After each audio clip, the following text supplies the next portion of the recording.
Viewers আপনার সেটের সেটিংসে চলে যাবেন। সেটিংসে যাওয়ার পর নিচের দিকে স্ক্রল করে আপনারা গুগলে চলে যাবেন। গুগলে গিয়ে আপনি ক্লিক করে দিবেন। এই অবস্থা চলে আসার পরে অল সার্ভিসে ক্লিক করবেন। তারপর নিচের দিকে ডিভাইস যে অপশন আছে সেখানে ঢুকে যাবেন। ঢুকে যাওয়ার পরে দেখতে পাচ্ছেন উপরের দিকে একটি আছে লাইন যে স্ক্যান ফর নিয়ারবাই ডিভাইস। এটা যদি আপনি অন করে দেন তাহলে আপনার আশেপাশে যত ডিভাইস থাকবে সেগুলোকে আপনার সেট প্রতিবারই স্ক্যান করতে থাকবে। এতে করে আপনার সেটটা স্লো হয়ে যাবে। আপনারা অফ করে দিবেন এবং আমি সিওর আপনাদেরটা অন করা আছে তাই সেট গরম হচ্ছে। সবাই এটা অফ রেখে দিবেন। দ্বিতীয় হচ্ছে ভিউয়ার্স আপনার হ্যান্ডসেটে অনেকগুলো অ্যাপস আছে কিন্তু আপনি সবগুলো চালান বা না চালান রাখতে হবে। সেই ক্ষেত্রে আপনার মেমোরিটি ফুল হয়ে গিয়েছে।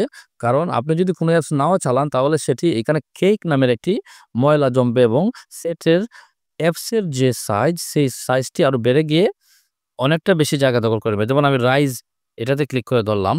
আপনারা ধরবেন নিচে অ্যাপ ইনফো এখানে ক্লিক করে দিবেন। দেখতে পাচ্ছেন এখানে আরেকটি পেজ চালু হয়ে যাচ্ছে। এই পেজটি ক্লিয়ার করে দেখতে পাবেন আপনি এই যে স্টোরেজ অ্যান্ড কেক এই লাইনে আপনি ক্লিক করে দিবেন। দেখতে পাচ্ছেন আরেকটি অপশন চলে আসলো। অ্যাপ সাইজ হচ্ছে 27 এমবি, ইউজার ডাটা যেটাই হোক, কেক হচ্ছে আরও 3 এমবি বা 3.28 এমবি। আমি এটা উপরের দিকে ডান পাশে ক্লিয়ার কেক দিয়ে দিলাম। এতে করে দেখতে পাচ্ছেন ফাইলের সাইজটা ছোট হয়ে গেল এবং এক্সট্রা যে 3.28 এমবি ছিল সেটা খালি হয়ে গিয়েছে। এভাবে আপনার প্রত্যেকটি অ্যাপসকে ধরে এইভাবে ধরে অ্যাপ ইনফোতে চলে যাবেন। যাওয়ার পরে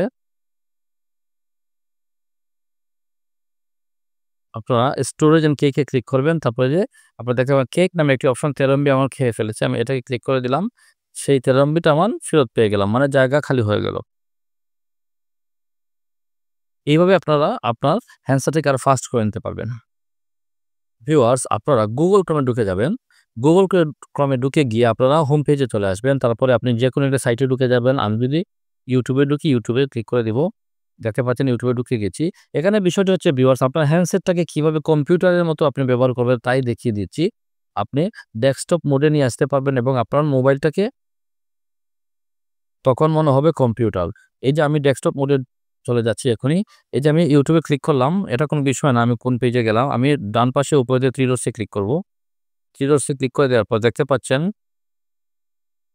অনেকগুলো অপশন চলে আসছে। আমি স্ক্রল করে নিচের দিকে চলে গিয়ে এই যে ডেস্কটপ সাইট সেটাকে আমি জ্বালিয়ে দিলাম। জ্বালিয়ে দেওয়ার পরে এখন থেকে আমার কম্পিউটারের মতো আমার এই স্ক্রিনটাকে শো করবে এবং আমি বিভিন্ন জিনিস কম্পিউটারে যেভাবে করা যায় সেভাবে করতে পারব। আরেকটি বিষয় হচ্ছে আপনারা সেটিংসে চলে যাবেন। প্রথমেই আপনার সেটিংসে চলে যাবেন। আমি দেখিয়ে দিচ্ছি কিভাবে আপনার হ্যান্ডসেটটাকে আরো ফাস্ট করে নেবেন। আরো একটি পদ্ধতি, আপনারা আপনাদের সেটিংসে ঢুকে যাবেন। তারপর অপেক্ষা করবেন। সেটিংসে ঢোকার পর একটি অপশন আসবে। আপনারা নিচের দিকে যাবেন।